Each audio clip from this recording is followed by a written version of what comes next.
Hi and welcome to another LayNPlay video. This series of videos, if it happens, is going to be about a certain Lincoln Town Car that's been around the houses a little bit. It's been owned by a few people, including me at one stage. We'll do a bit of history in another video.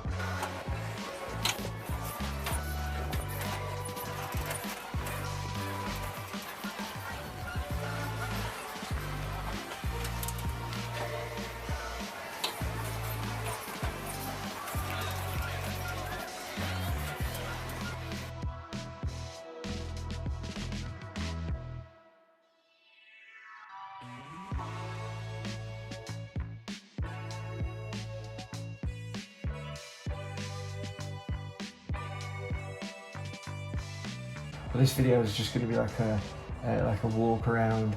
Let's have a look how bad it is. With full respect to any of the previous owners, but this is going to be warts and all. The current owner has sent it down to us from Scotland with the intention of trying to get it so it works a bit better. But this is it. This is the 97 Lincoln Town Car. Now, in this video, I'm going to skip to some pictures of when it was first wrapped.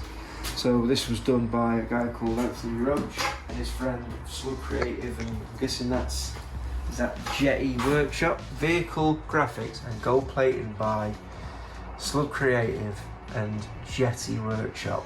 Now, I'm not a fan of the wrap personally. I tried to do flake, but it's quite a flat flake. This looks like it's a wrap as well, but there's areas where it's looking tired, and personally I'd pull the wrap off, see what's hiding underneath. I imagine that there's some rust and corrosion, and send it to paint. But moving on, where should we start? In the trunk, we're going to be messing with the hydraulic. So initially this car had a 2-pump, I think 6 battery install. It was done by Chops down at, I think it's AWS Fabrication.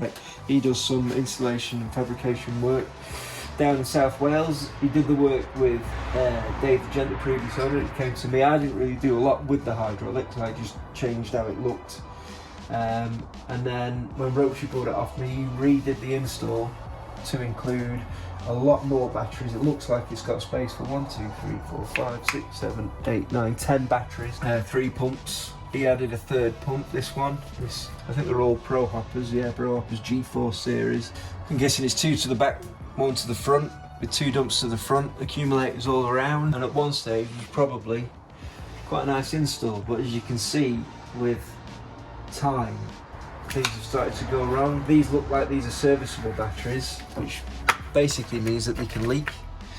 So as you're hitting switches, the fluid is getting out of these, which A, ruins the batteries, and B, makes a real mess of your install, because that's battery acid, and that's what causes rust. It'll eat through the paint and make your battery rack rust. That's why you never use serviceable batteries. You need these sealed units that won't leak, and that's what we use on all our installs. Hankook MF31 1000 Group 31 batteries, the best you can buy in the UK. I think X Pro make the same battery as well if you're looking for them on eBay. All these batteries are getting on the bin. You can see that some of the terminals have worn down where there's been arcing when we've used substandard terminal posts. You can smell the battery acid, so just from taking that one cover off. This stuff stinks, but it does. This white stuff here, that's from arcing. So there's been sparks coming out of this terminal post that looks like it's chewed up and spraying all over the top of the battery. Now, when you're charging these batteries, they give off hydrogen, is it? And that's an explosive gas. So that's another reason why you don't want to be using these serviceable batteries. And the reason why they're serviceable is you can top them up if you need to. I've no idea if any of this works. As you can see, all the terminals have been taken off the batteries. So all this will be pulled out, cleaned up, serviced. The pumps will be reinstalled, the batteries will be binned, there'll be a new rack. We'll probably stone chip the inside of this boot because there's no interior for the boot, there's no carpet or lining, which is a shame. But then there's this stuff. I mean, why is that light fitting out? There's a wood screw in there, and self-closing mechanism doesn't seem to work. This boot seal, there should be like a liner inside there, that's gone. And if you look, so, but the holes, I don't know who's cut those holes, but you can see the size of the hole for the battery tray to mount to is massive. When we cut holes, we cut them so the uprights that mount to the frame are tight, not so you can get your hand in there, because all sorts of moisture, rats, anything can get through there. But yeah, other than that, there's not a lot to see in there. It's had a disconnect at some point, which is a good sign. And there's some bits of wiring left. Not great. I think it was called Big Sexy at one point, but the beauty panel at the back. So that's the trunk install. Now if we move to the rest of the hydraulics, now I'm not sure how best to do this, but underneath the car, obviously, you come down here so you can see it's had some frame reinforcements. There's some steel mounted to the frame, which is pretty good. I believe it's had a chain bridge. Now one thing to point out is, look at the angle of that axle. Oh, he's trying to get the camera in there, boys and girls. So that axle, those rams, should not be mounted at that angle. And it's not, the power balls are mounted right, but there's obviously a problem with the axle there. The axle's leaning back, and I suspect that it's probably something to do with the upper trailing arms. Oh, this is nice as well, so look at this. This is probably an MOT fail. The brake line's been disconnected to do the steel for the frame and then not been reconnected. So that wants a self-tackle put it through there to hold that on. But we'll try and clean this frame up a little bit and paint up inside these arches. There is some rust issues, as you can see. Again, another reason why I don't like wraps is because any rust issues that were existing, or even not in some cases, fluid, moisture, dirt and crap will get in behind there and sit on the paint and on the steel, and any rust that you've got initially before the wrap that's hidden, any corrosion, is only going to get worse. So there's obviously something wrong with the trailing arm somewhere, but we can't really see it at the moment. But I imagine that the trailing arms are either overextended or broken or non-existent. It's difficult to tell until we get underneath there. Moving on to the front suspension, we have got reinforced. So the original wishbones on these Lincolns are really weak. A lot of guys tend to take them off and replace them with Cadillac arms. That's what we've done with our Lincoln. But they do tend, they're only cast and they tend to snap. And it looks like these have been reinforced, and they've done quite a nice job on it.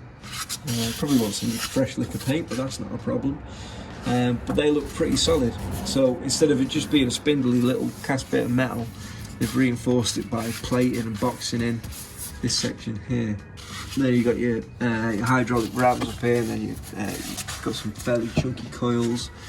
Still got some bits and bobs that probably need taking off, like those bump stops. Probably don't need to be there, it doesn't really make much difference. But that looks like everything's alright on the front so far. I can't really tell until we take the wheels off. Let's have a quick look under the bonnet. So there's the hydraulic rams from front, as is always the case, sticking up through a hole which would have originally been the shock mount. A nice decent full hole, but these would have all been done previously. You can get a better look at the upper A-arms there that are being reinforced. They're hitting the frame there, which isn't great, but it's not the end of the world really. Interesting fitting in that hose has got a 45 degree. It's obviously been fitted to clear the brake master cylinder. But all of this, we're going to take all of this out. The engine is there, obviously. It doesn't run very well. I've tried starting it up and running it, but it doesn't like a cold start, and it takes a while for it to warm up. So whether it's got an issue with temperature sensor, which is telling it that it's always, well, it's obviously not working because the automatic choke isn't working. And it does run and it does drive, so I'm told. It just wants a tune up, probably wants a decent service. Have a look at this ram on this side. So yeah, I mean, it's the same again. The angle of that axle is all kinds of wrong. Look at this brake light again. This looks like it's just been cut off, or it's snapped off the mount. We'll have to do something with that. I don't know what rear rams this is running, but we'll take it all out. We'll have a look at it, see if it needs resealing. We probably will do. We'll try and make the most of the kit that he's got on it, because he's got a budget to try and work to, so we're going to try and keep the cost down. Moving to the wire wheels, so these are your standard 13x7 inch reverse lace wire wheels that have been painted gold at some point. Not very well, I might add. if it was me, I'd have these powder coated, and the tyres, look at that bulge there, so, yeesh. Oh dear. The tyres are the wrong size, it's 175/70s, you really want to be going for 155/80s. These, if you look down the angle of the car at full drop, if you wanted to go low, these will not clear the arches, and you can see where this has probably been rubbing on the arch when it's been driven. So I'm going to recommend, it needs at least one tyre anyway. And I've noticed that these look like a, what, 12mm white wall? And if you look at the other side, I think it's got an 18mm white wall. Knockoffs look alright, they look all like they're intact, they just need a polish up. Wheels want a painting, wants a new set of tyres, they'll make such a difference. But looking at here, so, oh yeah, there's a bit of rust here.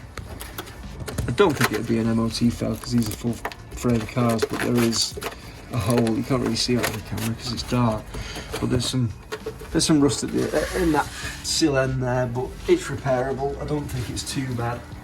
But let's have a look at the interior, because the interior is pretty bad. The interior is pretty bad. Right, need to get it first. This is probably what lets it down the most, other than the wacky mirrors. So as you can see, the interior has not fared well over time. Look at that driver's seat. Wowzers. Lord have mercy.